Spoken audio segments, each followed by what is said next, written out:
Hello, I'm Thomas Hicks, Chairman of the Election Assistance Commission, and I'm joined today with Matt Bomer from the Federal Voting Assistance Program, and we're here to discuss 45 before 45. Basically, we are working with the FVAP to support military voters and to talk a little bit more about how states can be prepared for sending out ballots 45 days before the election. The Election Assistance Commission works directly with state and local election officials to create best practices and improve the service for military and overseas voters. We do this by improving the vote by mail process to better serve all voters, including military and overseas voters. And we are looking to collect and disseminate more information on military and overseas voters through our EVE survey. And with that, I'm going to give Director Bomer a chance to introduce himself and talk a little bit more about FVAP. Great. Thanks, Chairman. Hi, my name is Matt Bomer. I'm the Director of the Federal Voting Assistance Program. And for those of you who aren't aware of FVAP as an agency, we're a small department within the Department of Defense. And our mission is to ensure that military members, overseas citizens, and military members' families are aware of their right to vote and have the tools and resources to do so. We also work with election officials to make sure that they understand their responsibilities under the Uniformed and Overseas Citizens Absentee Voting Act, and we call that UOCAVA. And it was amended in 2009 with the MOVE Act, which is the Military and Overseas Voter Empowerment Act. So we need to make sure that they understand what their requirements are within that act. And then we have a special group of voting assistance officers in the Department of Defense that help ensure that military members have the materials that they need. So our job at FVAP is simply what we call our middle name. We're voting assistants. So thanks to the chair and to the EAC for having us here today. This is an incredibly important conversation, particularly as election officials get ready to send military ballots out to our military members and our overseas citizens. Thank you, Matt. Basically, we want to have today's conversation focusing on around the 24th of September, which will be 45 days before the general election in 2016. This is part of our Be Ready 16 campaign, and we want to get FVAP's great knowledge and expertise in helping election officials and others to prepare for this. So basically, my first question is, what are two of the most important things election officials can do to be prepared for sending out ballots for the general election in 2016? Great question. As you know, one of the priorities this year for the EAC and FVAP was to learn a lot more about election mail. We've both been working with our postal experts in both the United States Postal Service and in the Military Postal Service Agency to understand the challenges that we have with mail. This is incredibly important with our UOCAVA voters because most of them are either receiving their ballots by mail or sending them back by mail. And election officials, as you know, play a huge part in this. So what we've been doing is making sure that the resources are available for election officials. So one of the most important things is to know where those resources are. So your own website, eac.gov, has those resources. So if you go to your page, votebymail.gov, those resources are there for you to understand mailing, what are the things that you need to do. So we're asking election officials, just like you and I are trying to get more educated about this, to really understand the process. The other thing that we're asking election officials to do is to make sure that their staff are knowledgeable about some of the postal requirements. And the best way to do this is we're encouraging people to meet with their local postmaster generals. We're saying do this early. Make sure that when you bring your ballots to the post office, it's not the first time that you've met with the postmaster general and your local postal staff. So those are some of the two key things. But understanding those resources, where you can get those resources, and then communicating with your local postmaster are just a really good way to start it out. Okay, great. Are there any different guidelines or specific guidelines for military voters sending out mailing ballots as opposed to overseas citizens as well? there are guidelines for both of those groups. And really what it comes down to are some of the address standards. There are simply ways to package mail when you're sending it to our military members at APO, FPO addresses and our overseas citizens at their overseas addresses. And again, these guidelines are both on the United States Postal Service website and they're at votebymail.gov. We also recently just sent out to our election directors a newsletter from FAP talking about these particular guidelines when it comes to addresses and address standards. But you raise a really important point. There are particular guidelines, particularly in how you bundle the mail, how you use the green tag. So these are all resources that we're encouraging election officials to know about and to make sure that they're using. Okay. Can you talk a little bit about what the green tag is for our viewers who might not know what that is? Yeah, the green tag is a utility or a resource that you have to make sure that mail, particularly election mail, is notified and recognized by the post office as being balloting materials.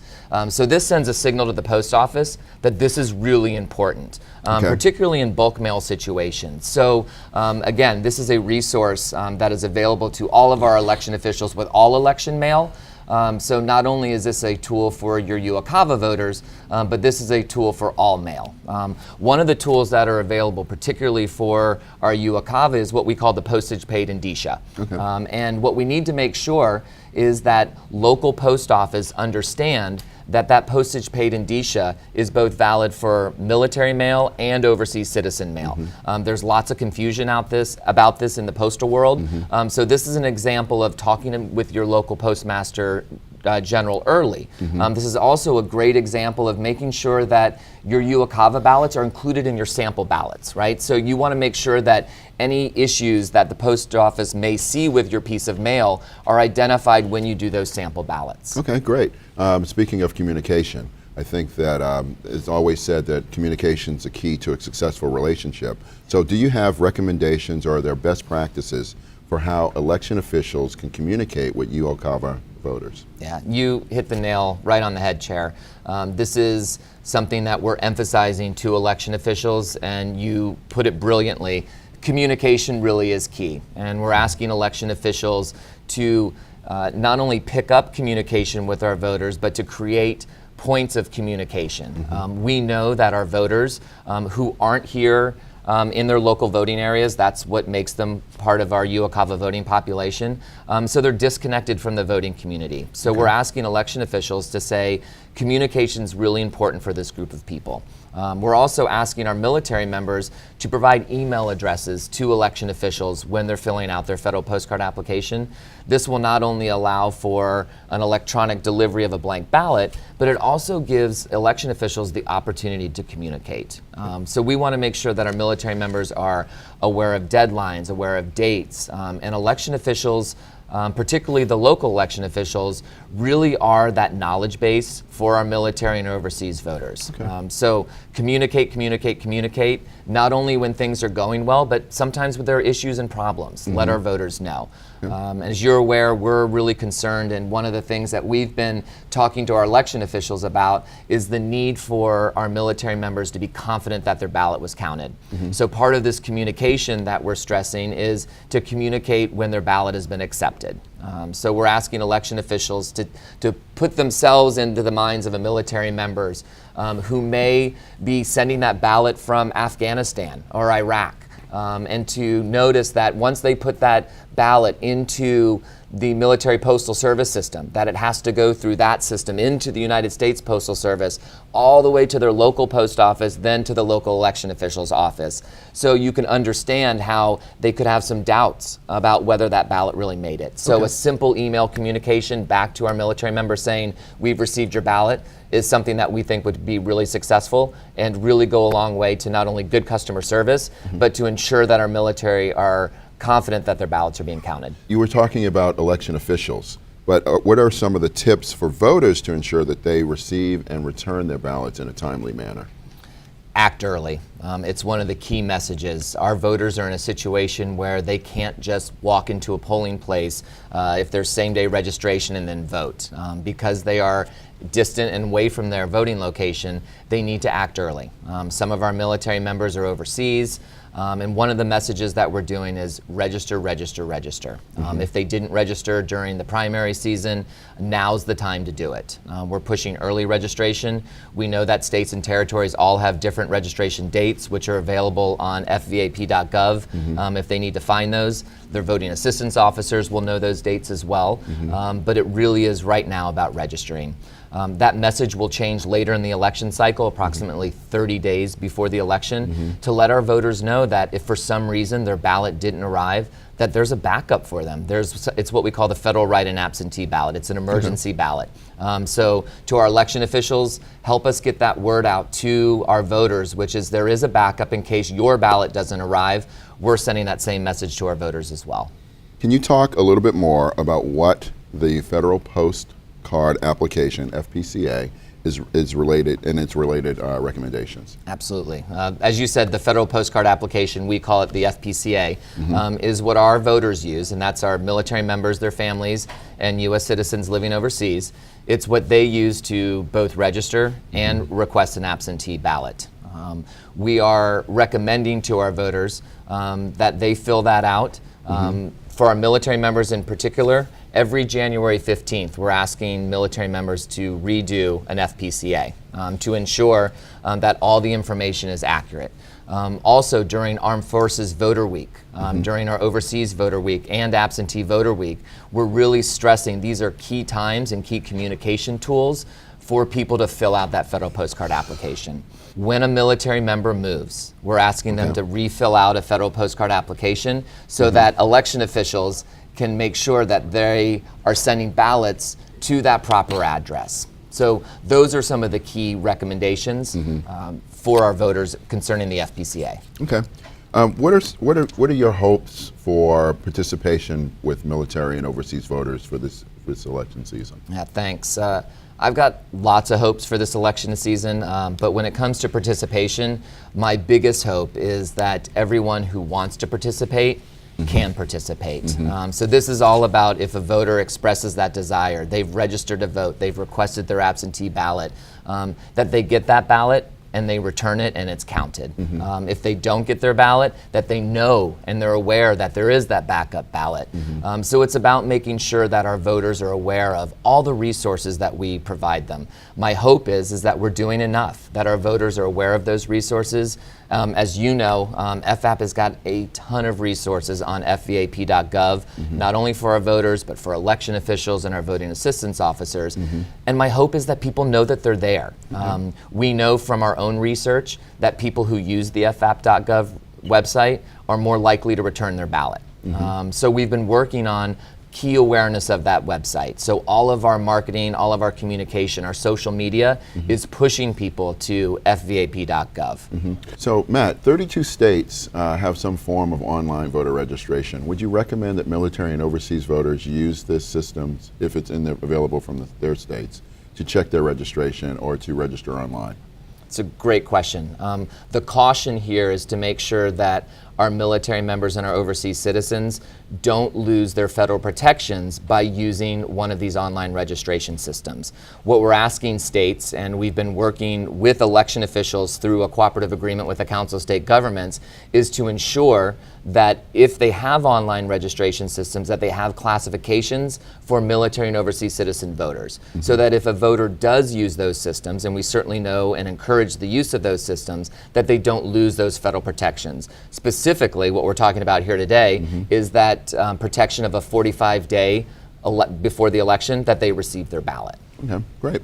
Speaking of the Council of State Governments, beyond the 2016 general election cycle, what are some of the things that FVAP hopes to accomplish and do to ensure that all voters who want to cast a ballot, who are eligible to cast a ballot, can do so? And can you talk further about the work that you're doing with CSG? Yeah, thanks. Right now, as your staff and my staff, we're all in full execution mode for the 2016 election.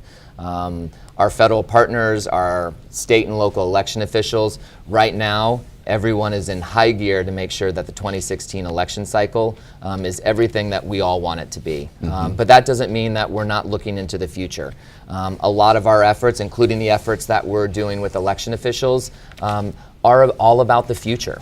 So our work with the Council of State Governments, including election officials in best practices, have to do with things that are past the 2016 election. We're looking at data. How do we do data differently and better so that we can make better decisions and ultimately have better elections in the future? That's talking about data standardization, common data format. We've got one working group that is working on Section B of the EVE survey. Okay. So data's one piece that we're looking at. We're also looking at things like ballot tracking. We've got a ballot tracking pilot project out there that we're really hoping will come up with some best practices and recommendations on how best to track military ballots from a local post office and the local election official to our military voter, and then back to the local election official again. Okay. So while we've done a lot of key initiatives to make sure that this election is the best election ever, my hope is that the things that we're also working on will make 2018 and 2020 and those elections better for our military and overseas citizen voters as well. Well, last question. What can FAP do to help election officials this election cycle, 2016, to ensure that the election runs smoothly and that military and overseas voters receive their ballots? Thanks. To all of our election officials out there, first, I wanted to say thank you for all the work that you're doing. Our voters need that extra help, and the EAC and FAP have been around the country talking to you, and I'm just impressed and amazed at how gracious they are with their time, with all their voters, but particularly our military voters. But election officials, we're here to help. We have resources for you. We have training opportunities for you. Just like the EAC will come and speak at your conferences. But one of the biggest things that we can do is just help. Please let us know if there are problems that come up early. We'll also let you know if we see some problems early. But call us, email us, go to ffap.gov. But consider us a key partner, and then consider the resources that we have to offer. I want to thank you for coming in to talk to our military and overseas voters and other people who are concerned about this issue. And I congratulate you again on the great work that FAP is doing along with the EAC. And we stand ready to help election officials move forward for 2016 and beyond.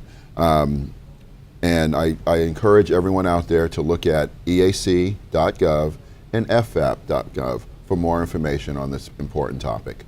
And with that, I want to say goodbye. Thank you. Thanks.